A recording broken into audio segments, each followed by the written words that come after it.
Warren Briggs was 41 years old when his wife of 12 years handed him divorce papers, opened the front door, and kicked him out with nothing but a duffel bag.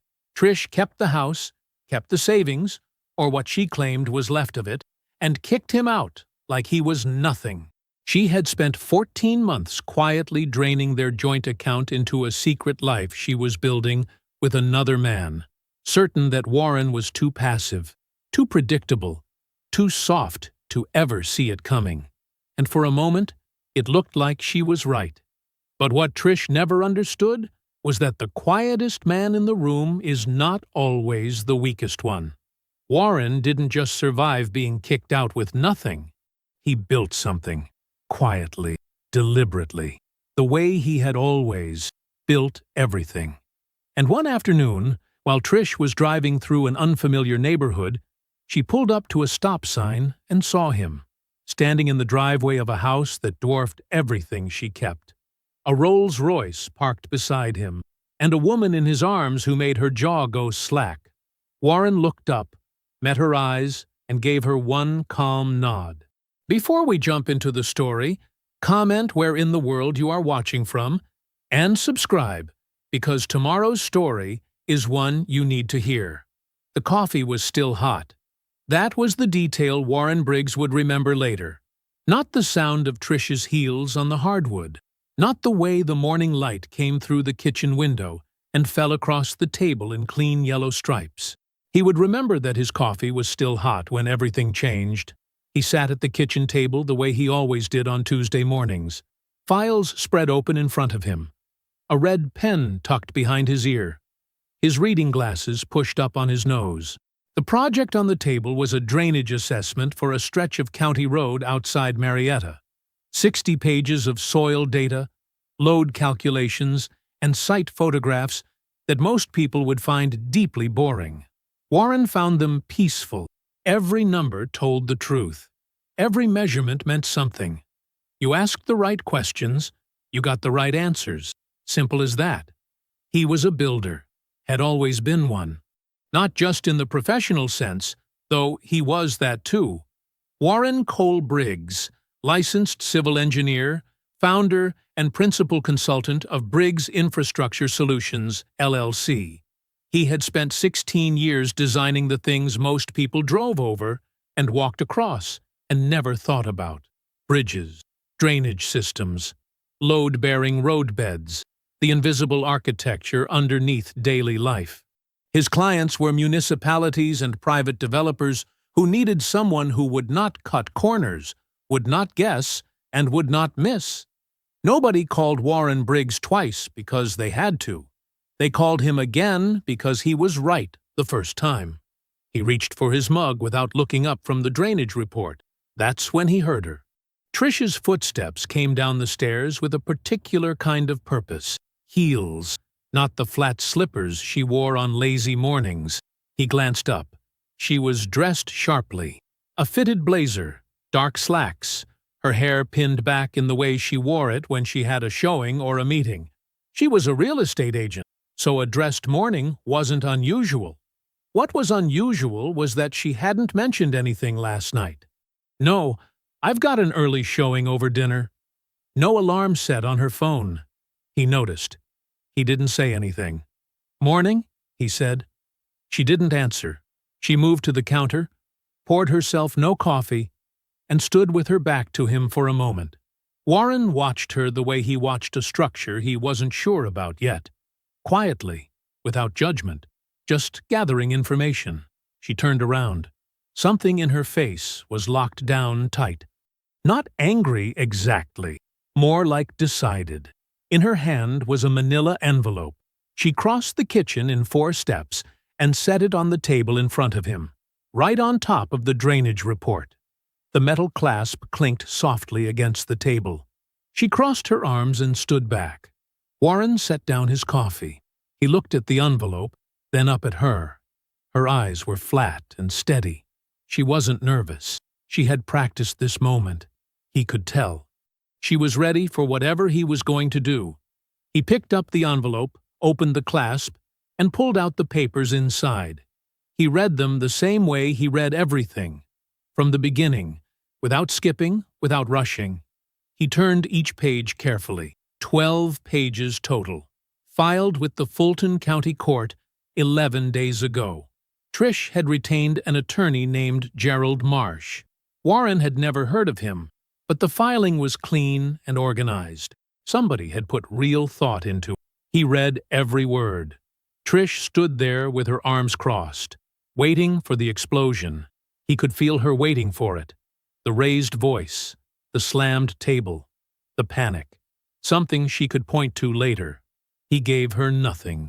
When he finished, he set the papers down flat and folded his hands on top of them. "You want the house," he said. His voice was even. "The joint savings. A portion of my consulting income. I'm entitled to all three." Her voice was practiced. "Gerald says the case is straightforward." Warren nodded slowly. He looked at her for a long moment. "Is there someone else?" She didn't flinch, didn't hesitate, looked him dead in the eye and said, "No." The kitchen was very quiet. "I need 48 hours, Warren said.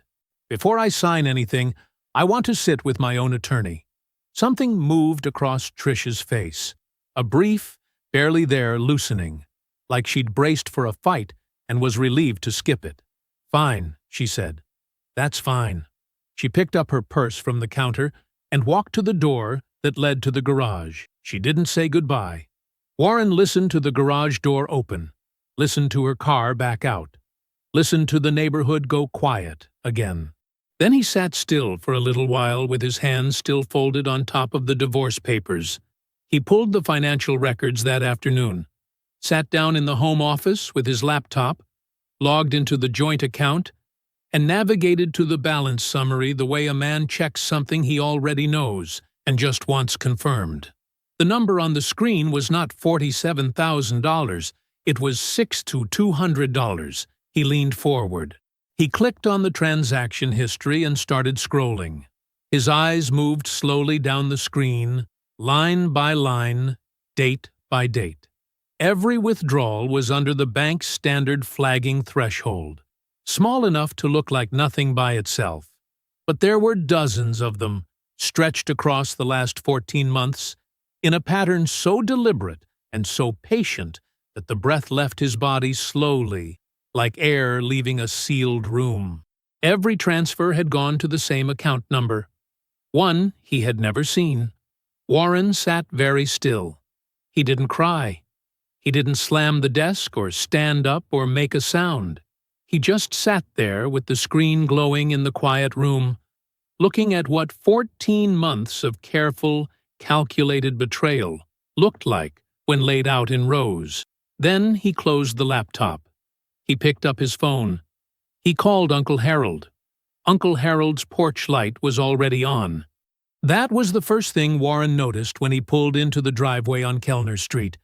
The warm yellow glow above the front door, steady against the dark. Harold's neighborhood was quiet at this hour.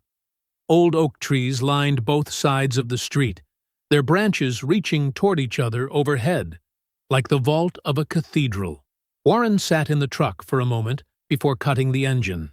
He grabbed the duffel bag from the passenger seat and got out. Before he could knock, the door opened. Harold Briggs was 67 years old, with close-cropped silver hair, reading glasses pushed up on his forehead, and the calm, unhurried expression of a man who had been expecting this visit for a long time.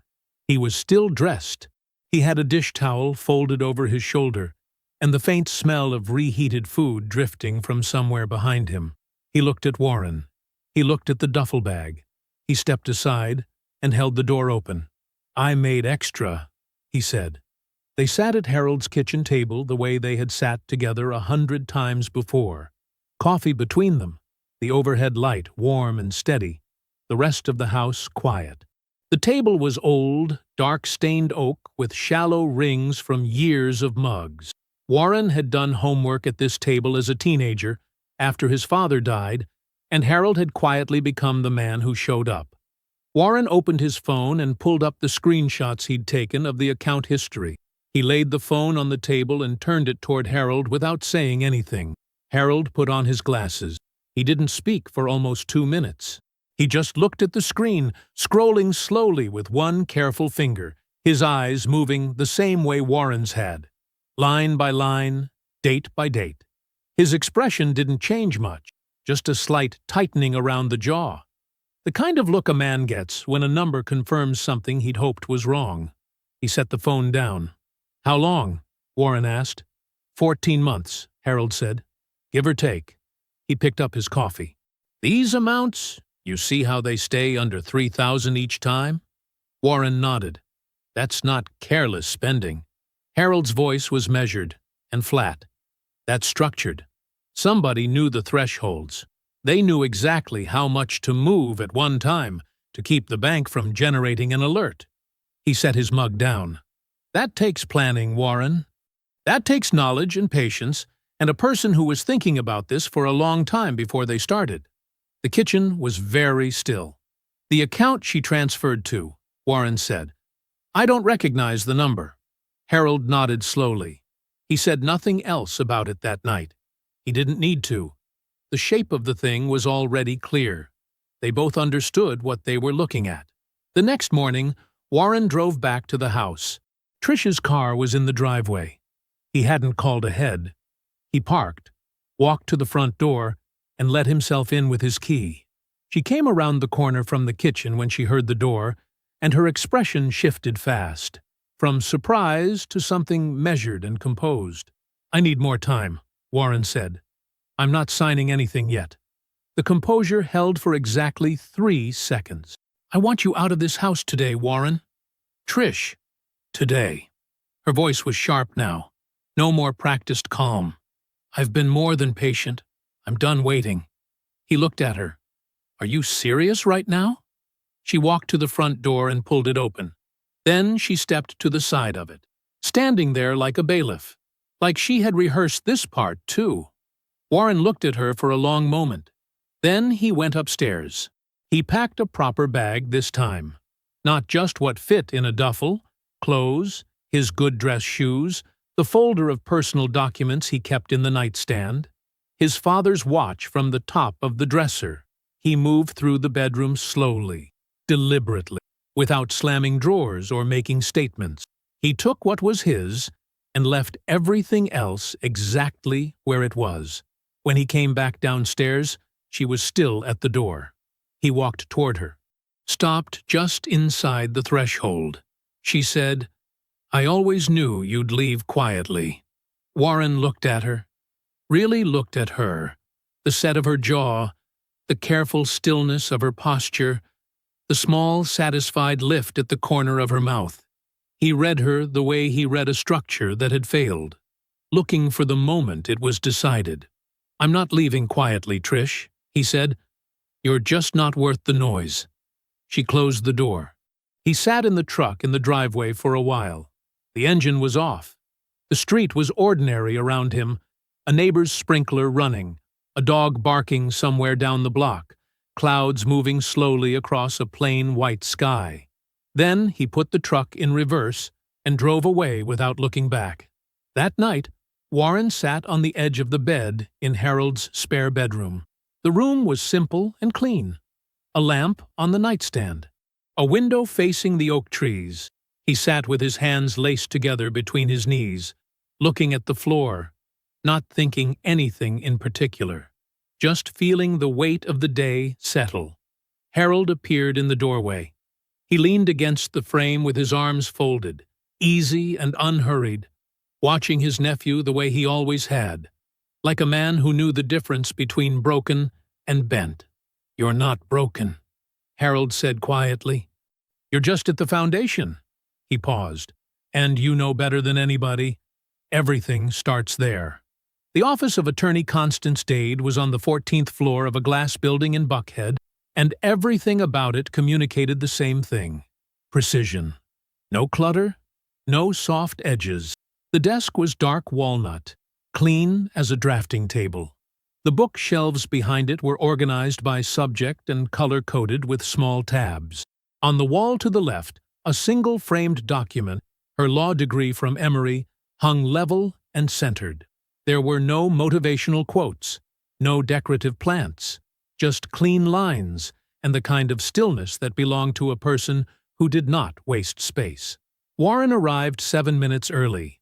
He sat in the waiting area with a manila folder on his knee, printed bank records, the divorce filing, and a one-page summary he had written himself, organized chronologically. When the receptionist called his name and walked him back, Constance was already standing at the side of her desk, reviewing something on a legal pad. She looked up when he entered. She was a tall black woman in her mid-40s, with a sharp, direct gaze, and the unhurried posture of someone who had heard every version of every story. She wore a charcoal blazer and small gold earrings. No wasted presentation. She shook his hand once, firm, and gestured to the chair across from her. "Mr. Briggs," she said, "tell me what you have." Warren sat down, opened the folder, and began. He didn't editorialize. He didn't explain how he felt or describe the Tuesday morning or tell her about the way Trish had stood at that door. He just walked Constance through the facts in the order they occurred. The filing, the cited balance of $47,000, the actual balance of $6,200, the 14 months of structured withdrawals, the unknown receiving account. He laid the printed records on the desk as he spoke, each page placed flat and in sequence. Constance did not look at him the way most people had looked at him this week, with that particular mixture of sympathy and alarm, like they were watching a man try not to fall. She looked at the documents. She made notes. When he finished, she picked up the bank records and read them for herself, silently, with the same careful attention Harold had given them at the kitchen table. Then she set the papers down and looked at him directly. "You brought the filing and the records the same week she served you," she said. "Yes. You haven't signed anything." "No." She made one more note. The pen moved without hurry. "Most people come in here and I spend the first hour talking them down," she said. "You're not most people." Warren said nothing. "Good," Constance said. She turned to a fresh page. "Here's what we're going to do." She filed for full financial discovery within the week. The subpoena on Trish's personal banking records went out shortly after.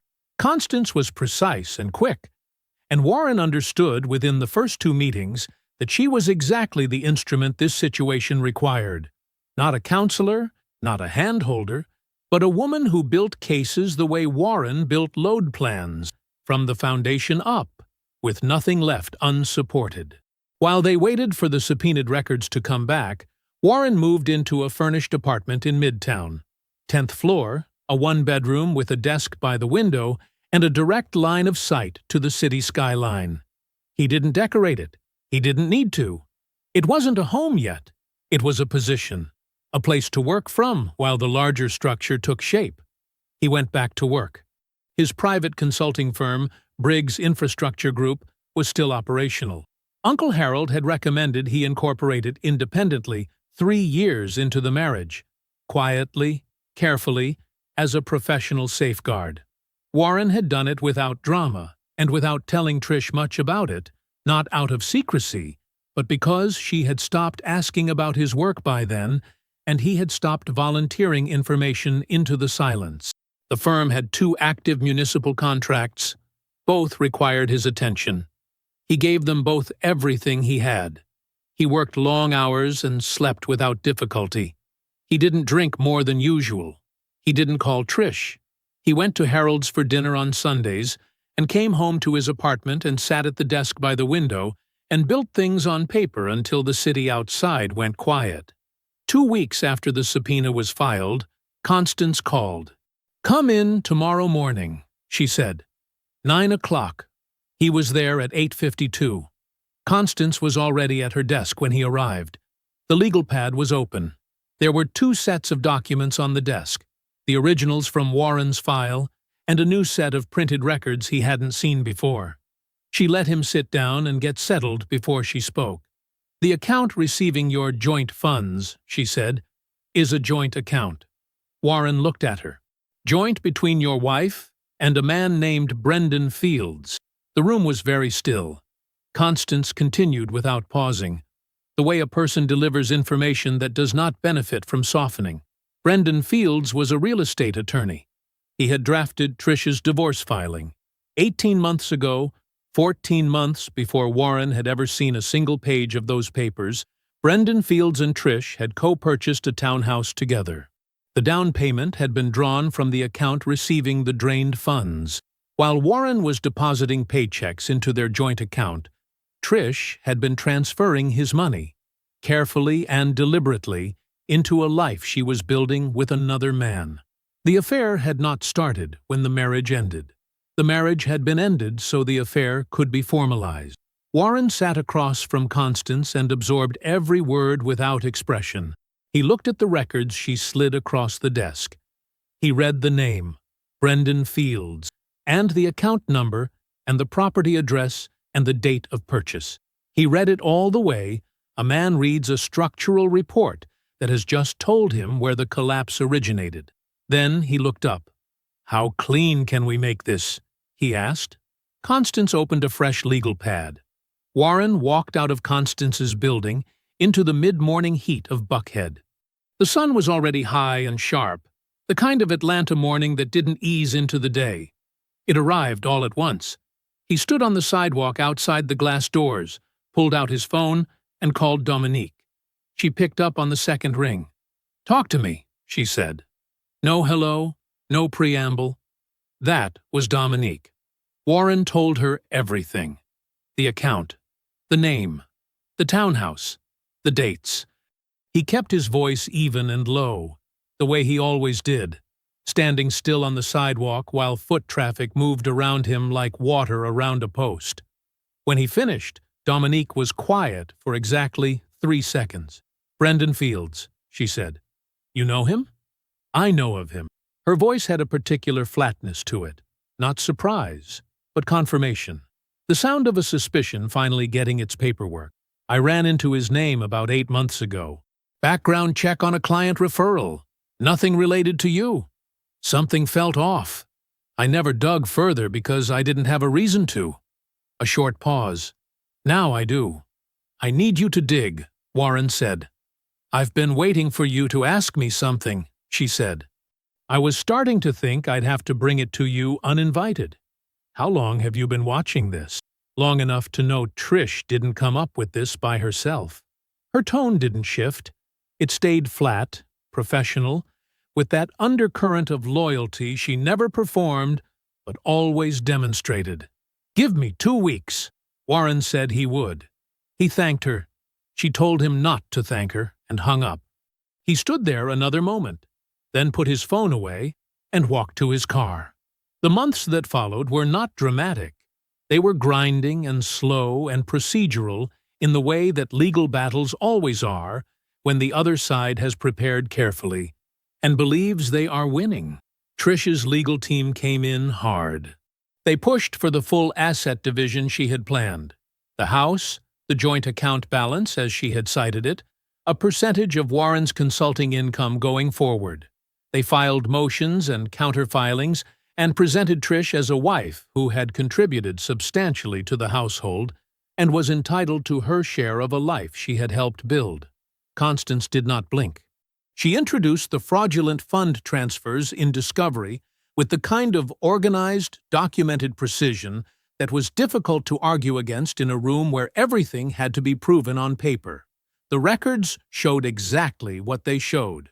14 months of deliberate, structured withdrawals from a marital joint account, transferred to an account co-held with a man Trish had claimed not to know romantically. The down payment on the townhouse. The dates, the amounts, all of it clean, documented, and damning. Trish's claims did not collapse all at once. They weakened the way a structure weakens under load, gradually, then decisively. By the 3rd month of proceedings, her legal team had shifted from aggressive to defensive. By the 5th month, they were negotiating. Warren said very little throughout. He showed up when Constance required him, answered questions precisely, and let her do the work she was built for.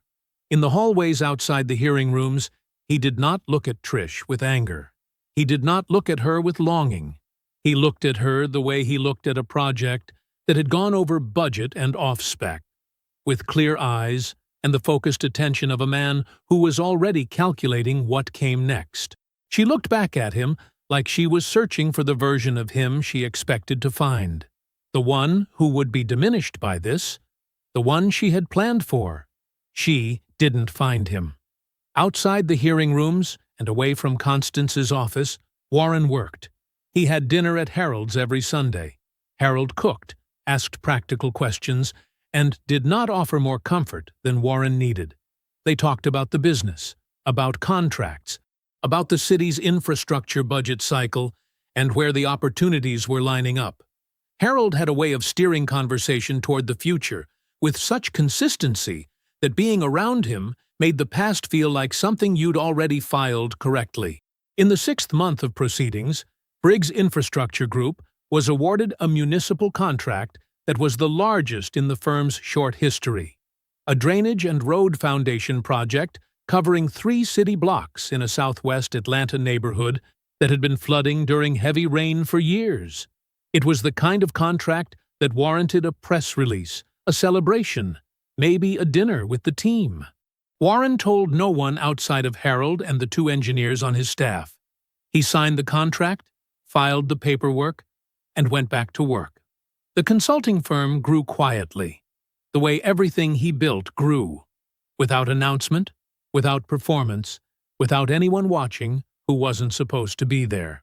The divorce was finalized on a Thursday morning in October. It was not the settlement Trish had designed.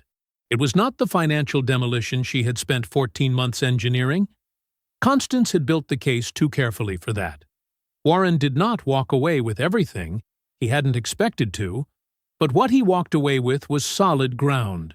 Enough. More than enough to build from.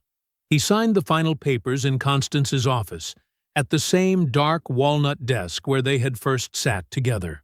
Constance handed him the pen without ceremony. He signed where she indicated, read each page before he did, and handed the folder back to her when it was done. He stood up and extended his hand. She shook it once, firm, the same way she had the first day. "You were easy to work with," she said. "So were you," he said. He picked up his jacket from the back of the chair, nodded once, and walked out. Outside, Atlanta was fully into autumn. The air had finally broken, cooler and clean, the light coming in at that low, golden October angle that made the city look like it was lit from somewhere deliberate. Warren walked out of the building and onto the sidewalk and stopped. He stood there for a moment. Just a moment. The traffic moved past him. Somewhere up the block, someone was laughing. The city went on exactly as it always did, indifferent and alive, full of people building things and breaking things and starting over. Warren straightened his jacket. Then he walked to his car. The meeting was held in a conference room on the 4th floor of a city planning building downtown, one of those government spaces that tried hard with new carpet and a projector screen but still smelled faintly of old paper and recycled air. Warren arrived 7 minutes early with a printed copy of his report and a laptop. He sat up quietly at one end of the long table and watched the room fill. City planners, a deputy commissioner, 3 developers in dark suits who sat together and checked their phones. 2 architects Warren didn't recognize, a woman from the zoning board who seemed to already disagree with everything before anyone had spoken. The meeting started at 9. Warren presented first. He walked through the infrastructure findings the same way he always did, without slides full of noise, without overselling, without performing enthusiasm for people who had already read the summary. He pointed to what the data showed. He explained what it meant for the proposed development corridor.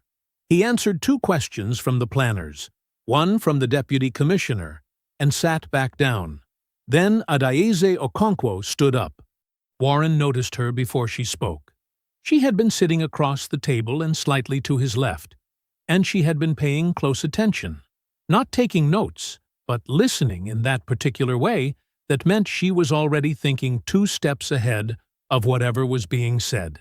She was sharp-featured and still, with the kind of presence that didn't announce itself, but simply occupied the room. When she stood, she didn't reach for notes.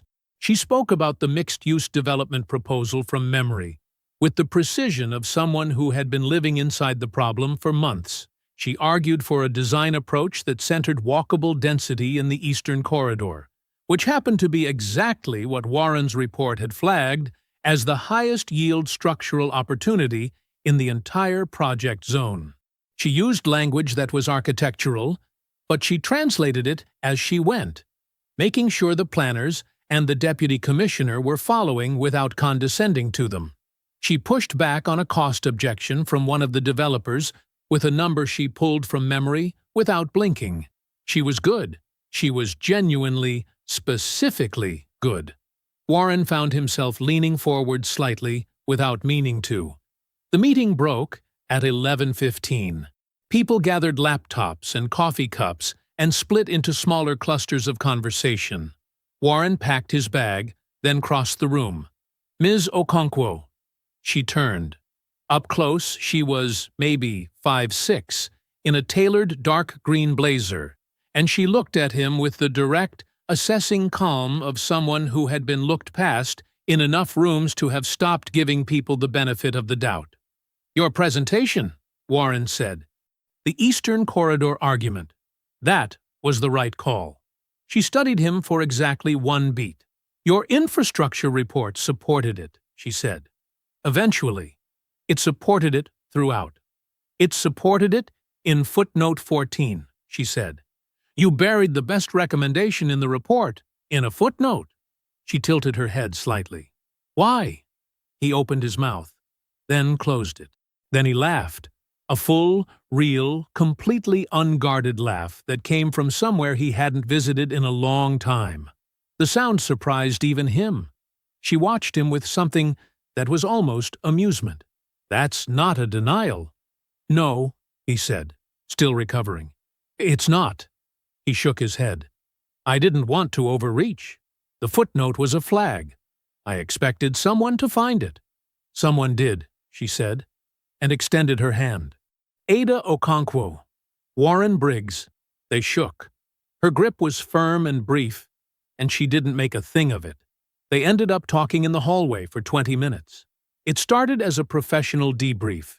The Eastern Corridor, the drainage concerns, how the zoning board's objections could be addressed with a phased approach, and became something else, gradually, without either of them steering it there. At some point, Warren mentioned that he was recently divorced. He didn't know exactly why he said it. It felt like information she should have if they were going to talk like this. Ada's expression didn't change. She nodded once. "Okay," she said. "Then, I want to be straightforward with you.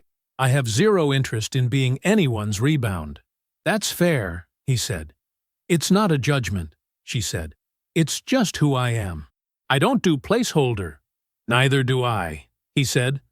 She looked at him a moment longer, then reached into her portfolio case and produced a business card. He took it and handed her one of his. She glanced at it, tucked it away, and told him her firm would be in touch regarding the zoning collaboration. He said he looked forward to it. They walked toward separate elevators. Their firms began collaborating on the zoning project 3 weeks later.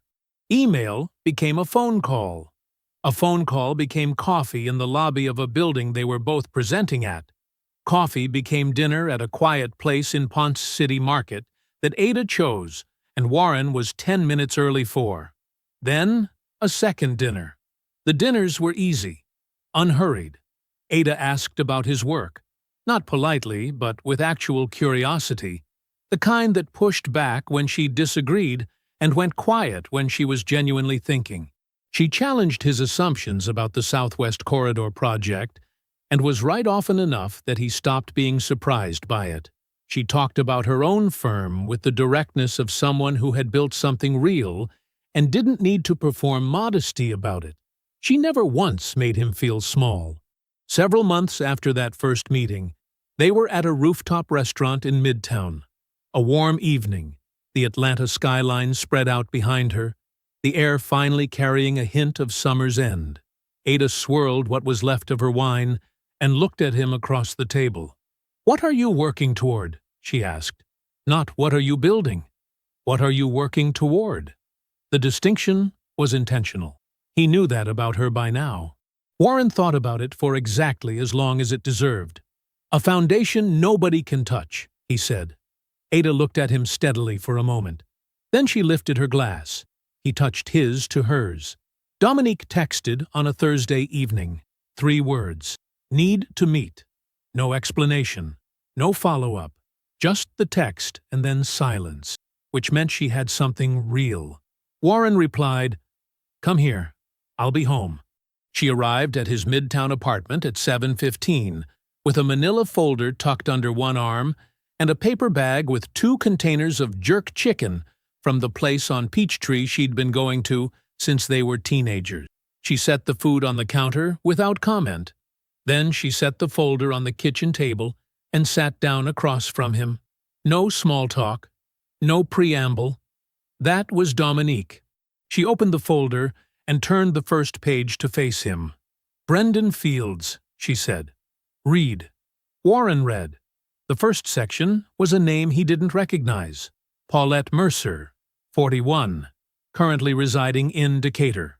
Former wife of a software executive named Gary Mercer, from whom she divorced approximately 3 years ago. The attorney who helped her structure the divorce filing, who advised her on asset strategy, who positioned her for the most favorable outcome, was Brendan Fields. After the divorce, Brendan entered into a relationship with Paulette. Warren kept reading. 14 months into that relationship, Paulette had signed a power of attorney at Brendan's recommendation, a document he described as a formality for managing a property refinancing. What it actually authorized was the transfer of 2 jointly held real estate assets out of her name. By the time Paulette understood what she had signed, the transfers were complete. Brendan had used the properties as collateral for a private loan. Paulette had nothing. She had been in active civil litigation for 11 months, trying to recover what she lost. Warren set the page down. "She's still in court?" he said. "Still in court," Dominique confirmed. "Her attorney filed last year. Discovery is ongoing." She paused. "She didn't know she wasn't the first." Warren looked at her. "Trish is the second," Dominique said. "That we know of." He sat with that for a moment, the full shape of it. Brendan had not fallen into something with Trish.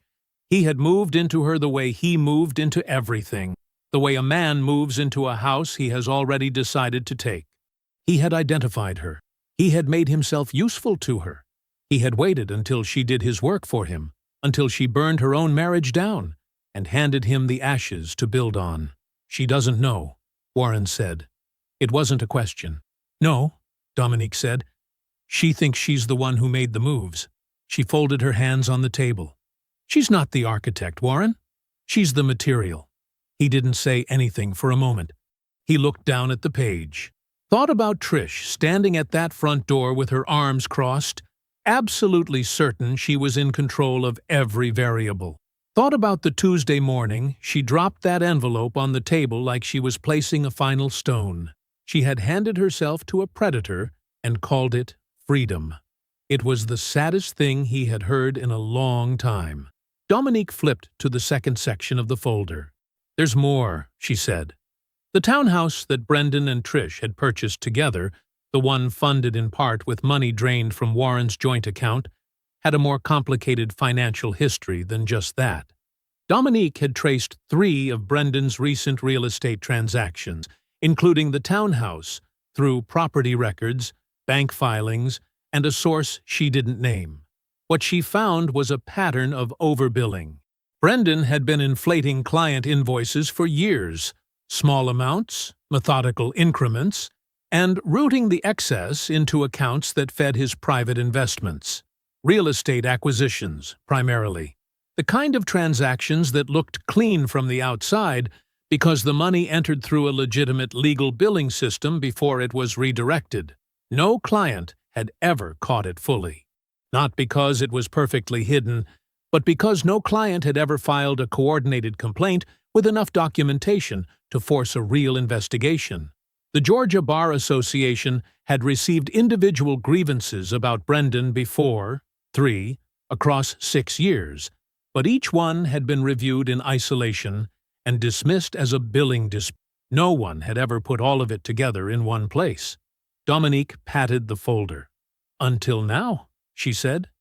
Warren looked at the documents in front of him. Years of it. Methodical, patient, utterly deliberate. Brendan Fields had built a career on other people's trust and spent that entire career quietly picking their pockets. He sat back. He did not feel the satisfaction he might have expected. What he felt was something more like clarity, the kind that comes when a structural diagram finally resolves and you can see exactly where the load has been going and why everything downstream failed the way it did. "Keep this file safe," he said. "Make copies. Keep them somewhere separate." Dominique nodded. She already had. He stood, picked up his phone, and walked to the window. Constance Dade answered on the second ring. "Warren, I need a referral," he said. "Civil litigation. Someone who handles attorney misconduct cases." There was a brief pause on the line. Constance asked no questions. "I have a name," she said. The civil litigation attorney Constance referred was named Sharon Fitch. Her office was on the 14th floor of a building in Buckhead, clean and spare, the kind of space that communicated competence without trying to impress anyone. She was in her mid-50s, dark-skinned, with reading glasses pushed up on her head, and a handshake that meant business. Warren liked her immediately. He sat across from her desk and laid out what Dominique had found: the pattern, the power of attorney, the property transfers, Paulette's 11 months in court already. Sharon listened without interrupting. She asked 3 precise questions when he finished. Then she said, "If Paulette is willing, this case gets significantly stronger with what you've described." "She doesn't know I exist," Warren said. "I'd like to keep it that way." Sharon looked at him steadily. "You want to fund the retainer through a third party," he said, quietly. She nodded once. "I can work with that." He had the third party set up within a week. A separate LLC, dormant, with no visible connection to his name or his firm. The retainer moved through it cleanly. Paulette Mercer got a call from Sharon Fitch's office saying a donor wished to cover her initial legal costs. Paulette, who had been fighting alone and running low, said yes before Sharon finished the sentence. The civil suit against Brendan Fields was refiled and expanded 10 days later. It was public record the moment it hit the docket. The bar package took Warren 4 evenings to assemble. He worked at his kitchen table with Dominique's documents spread in front of him: invoices, bank routing records, property filings, the 3 prior bar grievances that had each been dismissed in isolation. He organized everything chronologically. He cross-referenced amounts. He built a clear, readable timeline that connected the overbilling to the private investment accounts to the real estate acquisitions. He wrote nothing himself, no cover letter, no commentary. He let the documents speak. He printed 2 clean copies, packaged one, and sealed it. He addressed it to the Georgia Bar Association's Ethics Division. No return address.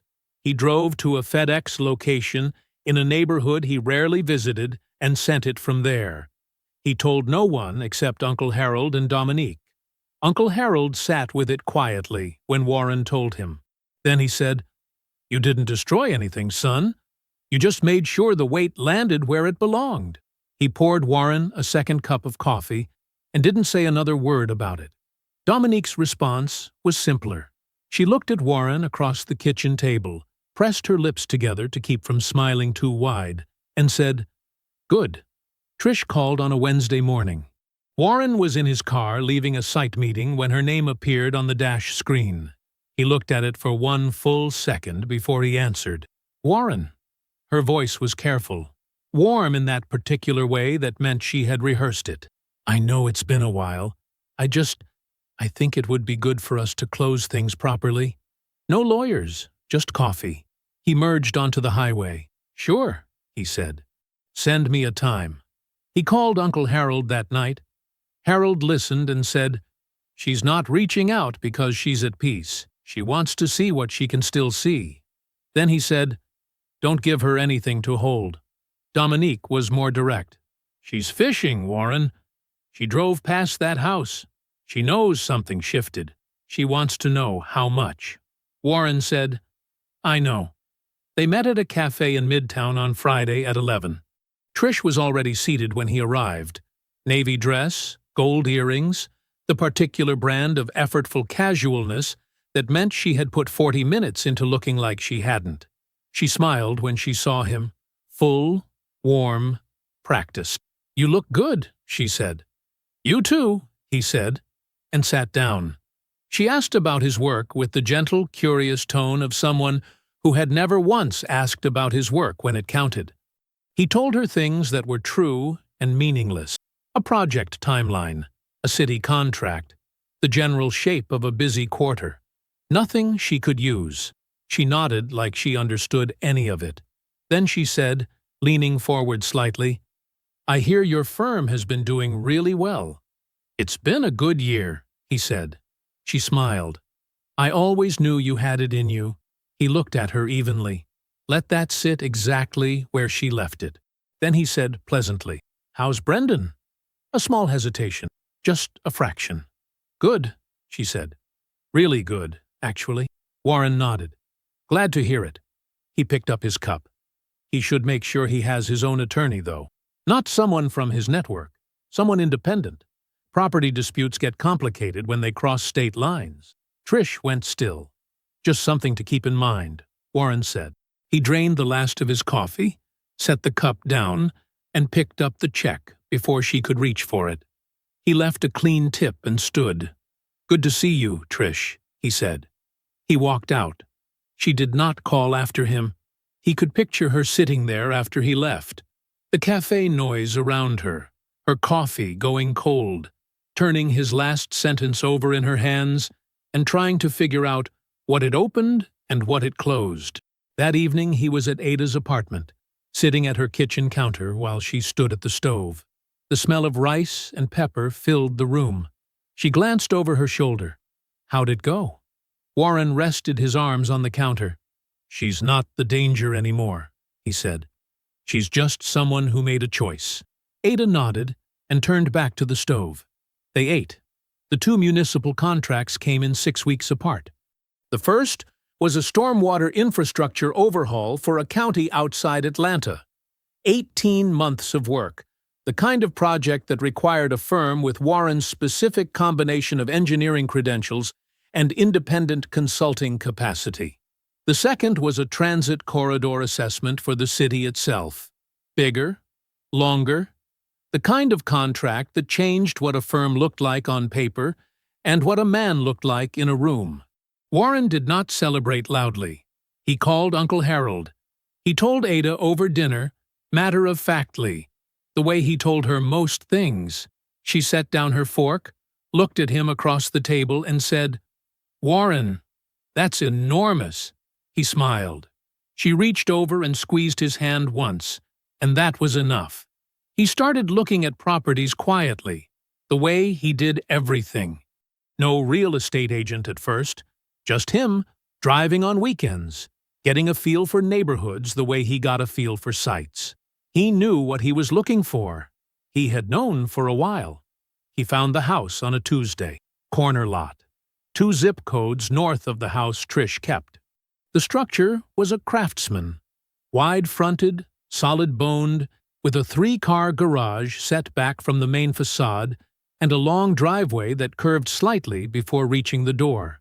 The yard was deep and landscaped, and the back porch looked out over a half-acre that was mostly mature trees and flat, open ground. The house was 6 bedrooms. It needed renovation. The bones were right. He bought it. He designed the renovation himself. Every room was intentional. The kitchen opened wide into a great room with high ceilings and clean sight lines, the kind of space that felt generous rather than showy. The master suite was quiet and well-proportioned. The home office had east-facing windows and built-in shelving he spec'd himself. The back porch got wide plank flooring and deep-set roof overhangs so it could be used in the rain. It took 4 months. Ada came with him to walk the site on weekends when she could, reviewing his decisions the way she reviewed any architectural project, which meant asking hard questions and not accepting answers that didn't hold up. She challenged his window placement in the second-floor guest room. She was right. He adjusted the plans. She never once told him what the house should mean to him. She never treated it as a symbol or a statement. She treated it as a structure that deserved to be done correctly, and that was one of the reasons Warren loved her. The Saturday after the renovation finished, they walked through the whole house together. Ada moved from room to room with the careful attention of someone who understood what thoughtful construction actually cost, not just in money, but in decision-making, in restraint, in the 1,000 small choices that added up to something that either worked or didn't. She said very little for the first 20 minutes. That, Warren had learned, meant she approved. Then she opened the door to the master closet. She stood in the doorway and looked at the square footage in silence for a moment. "Warren, yeah, this closet is bigger than my first apartment," he laughed. "It fits the room. It fits a family of 4 and their luggage," she said. She turned and looked at him with one eyebrow raised and a smile pulling at the corner of her mouth. "I'm just saying." They walked out through the front door and onto the driveway, still laughing. The afternoon was clear and warm, the kind of Atlanta day that remembered summer without committing to it. The Rolls-Royce Ghost sat at the end of the driveway, pearl white, low and composed, sitting the way a well-built thing sits when it has nothing to prove. Warren had picked it up 3 weeks earlier, not to be seen in it, not to park it somewhere Trish would notice, because he had spent 12 years making himself smaller than he was, and he was done with that. The car was simply the clearest way he knew to say so to himself. Ada leaned into him. He put his arm around her and pulled her close, and she tipped her head back, saying something that made him laugh. Fully, completely. The sound of a man who had stopped calculating whether joy was appropriate. The car at the stop sign registered at the edge of his vision first. It had slowed more than a stop sign required. He looked up. Trish. Behind the wheel, GPS still glowing on her dashboard, the address of a stranger's house on the screen. She had not moved when the sign cleared. She was looking at him, then at Ada in his arms, then at the Rolls-Royce gleaming at the end of his driveway, then up at the house, the wide Craftsman facade, the 3-car garage, the landscaped corner lot that made the house she'd fought to keep look like a footnote. Warren looked at her. He gave her one nod, calm, unhurried, the nod of a man with nowhere to be and nothing to explain. Then he turned back to Ada. A car horn sounded from behind Trish's car, once, short, impatient. She drove away. She pulled into a parking lot 2 blocks away and sat with the engine running. The GPS recalculated. She ignored it. She stared at the windshield and thought about the house, the sheer size of it, the corner lot, the garage. She thought about the Rolls-Royce sitting in that driveway the way a man's shoes sit by his own front door, like it belonged there, like it had always been there, like it was never going anywhere. She thought about the woman wrapped in Warren's arms, the easy way she fit there, the way neither of them had been performing anything for anyone. And then there was the laugh.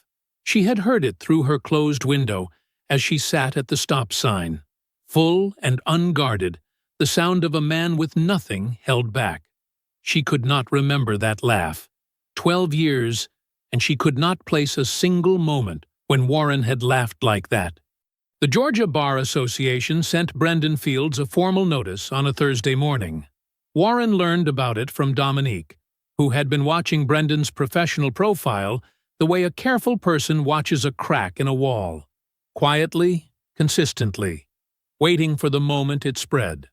The notice meant the ethics division had reviewed the package. It meant the documentation was sufficient. It meant the process had started. And once that kind of process started, it did not stop on its own. Brendan's law license was suspended pending review the following week. Paulette's civil suit hit the public record the same day.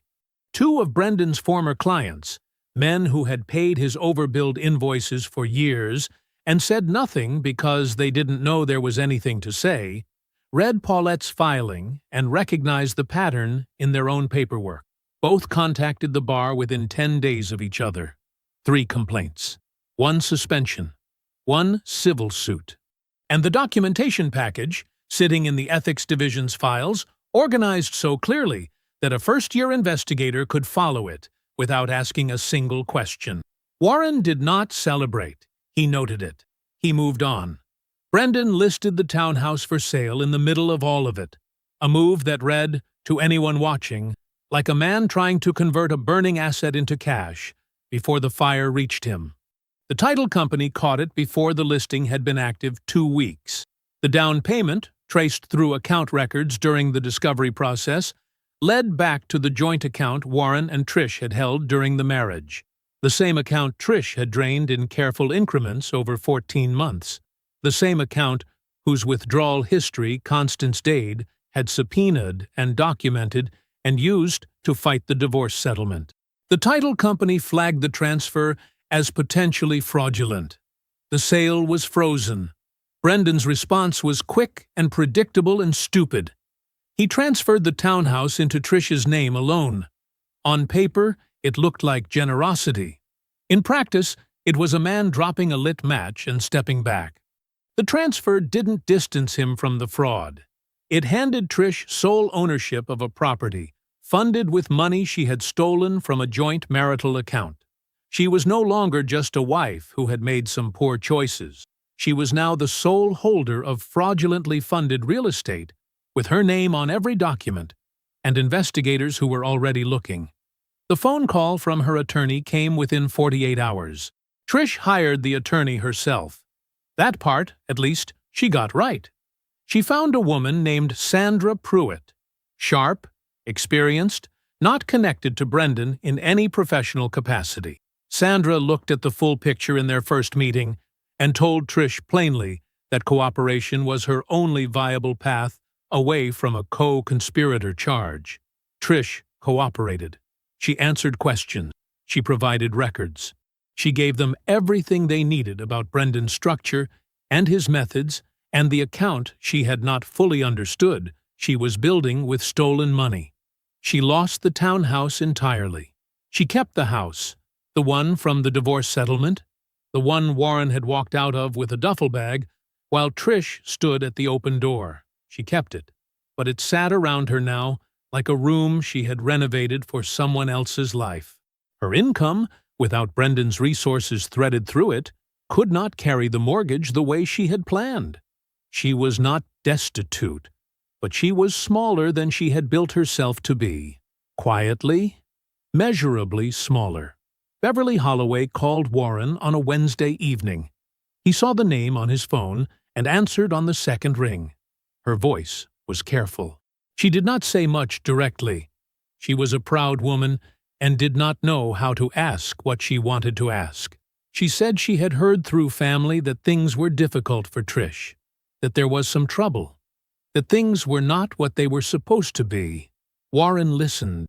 He did not confirm or explain or fill in any gaps. When she finished, he said quietly, "Make sure she has good people around her, Ms. Beverly." Beverly was silent for a moment, the kind of silence that meant something was being considered rather than avoided. Then she said, "Warren, you were always too good for foolishness." He thanked her. He told her to take care of herself. He meant it. Trish appeared at his office on a Friday afternoon without calling ahead. His assistant looked uncertain when she announced herself. Warren said to send her in. She sat down across from his desk. He had seen Trish composed under pressure more times than he could count. She was a woman who could hold herself together in almost any situation. But she was not composed now. She was not crying. She was something worse than crying. She was fractured. The kind of fractured that happens when the structure a person has been holding together finally runs out of places to brace itself. She looked at him and said, I know you did this. Warren held her gaze. His voice was even. I didn't do anything to you, Trish. I just stopped protecting you from the things you did. Her jaw tightened. He stood. Get an attorney. One you found yourself. She left. In the elevator, alone, she finally cried. Warren walked back to his desk, sat down, and picked up his phone. He typed 2 words to Ada. It's done. Her reply came back in under a minute. Dinner at 7. I'm making jollof. He set the phone down on his desk, and he smiled. The smell hit you before you even reached the front door. Gumbo on one side, pepper soup on the other. Rich, competing, neither one willing to give an inch. From the driveway, if you stood still long enough, you could almost hear the argument happening in the kitchen. The same argument that happened every Sunday. The one Uncle Harold always started, and Ada always finished, and that Warren had long since stopped trying to referee. He had learned to simply eat both. Harold's car, a burgundy Buick he had owned for 11 years and refused to replace, sat parked beside Ada's white SUV. The Rolls-Royce Ghost was at the end of the driveway, sitting in the afternoon light the way it always sat, unhurried, certain of itself, like it had always been there, and always would be. The Craftsman house behind it filled the corner lot, the way Warren had always intended it to, wide across the front, deep in the back, the kind of house that didn't need to announce itself because its presence did that on its own. Inside, the housewarming was a belated one.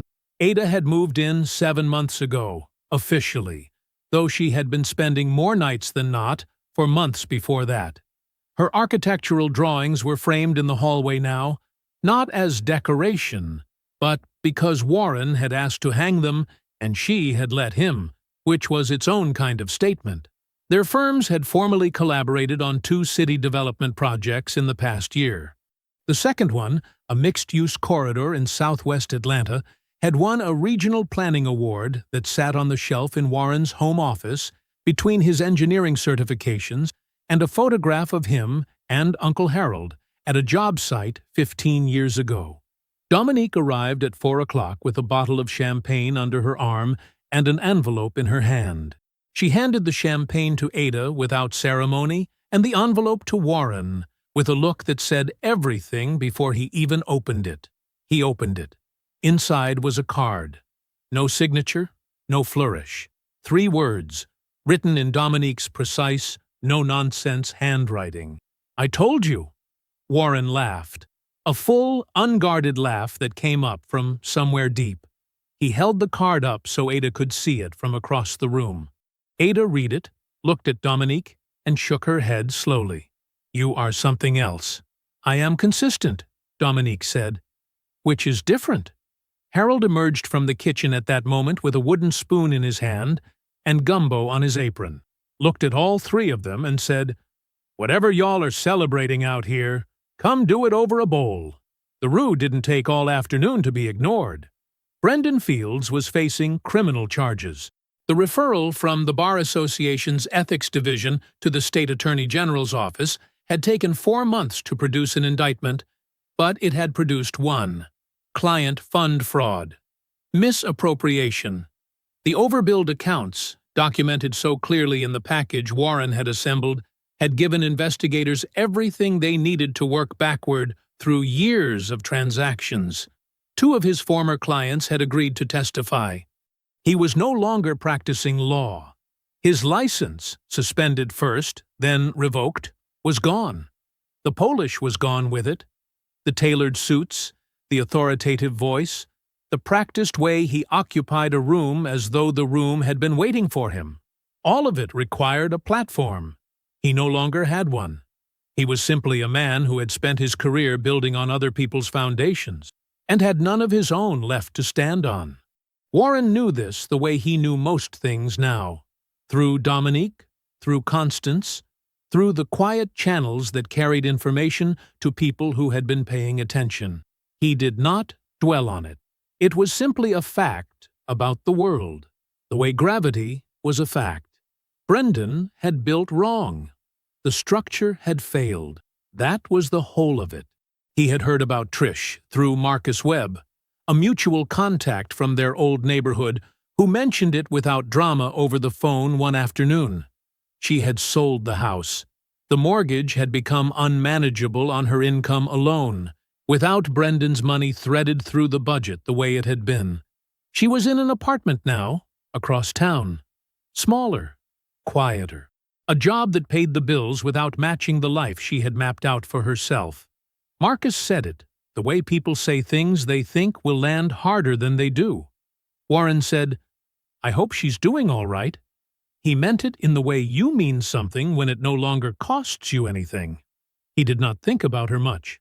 That was the part that had surprised him at first, how completely she had simply stopped occupying space in his mind. Not through effort, not through discipline, just through the natural displacement of a life filled with things that mattered. There was no room left for the ghost of a marriage that had never been what he thought it was. That absence, he had come to understand, was the most complete victory available to a man. Not the house, not the car, not the contracts, or the award on the shelf, or the look on Trish's face at that stop sign. Simply not thinking about her anymore. Late that night, the house was quiet. Harold had gone home after 2 bowls of each dish, and a declared truce that fooled no one. Dominique had left with the rest of the champagne and a promise to text when she got in. Ada had disappeared upstairs an hour ago, saying she was going to read, which Warren knew meant she would be asleep in 20 minutes. He was in his home office. The desk lamp was on. Project plans spread in front of him. A new infrastructure proposal, a bridge rehabilitation contract, work that was his in a way nothing had ever been his before. Built under his name. Built on his terms. Built from the ground up. The house was still around him. The real, permanent kind of still that only happens when a place has been filled with the right people for long enough that their absence in a given moment doesn't feel like emptiness. It feels like rest. He heard the soft sound of footsteps in the hall. Ada appeared in the doorway in her robe, a coffee mug held in both hands, her face carrying the unhurried expression of a woman who has nowhere else she would rather be. She leaned against the doorframe and looked at him. "You coming to bed?" Warren looked at her. He thought about a Tuesday morning, a kitchen table, a manila envelope dropped in front of a man who had been reading blueprints over coffee. He thought about the withdrawal history on a screen, about a duffel bag on a passenger seat, about a front door closing behind him, and the sound it made, final, clean, the sound of one life ending so another could begin. He thought about Uncle Harold's spare bedroom, and the edge of a bed and 2 hands laced together, and a man in a doorway who said, "You're not broken. You're just at the foundation." He looked at the plans on his desk. He closed his laptop. "Yeah," he said. "I'm done. I hope you enjoyed that one." Be sure to like the video and subscribe so you don't miss the next story. I've picked out 2 more for you that I think you'll really like.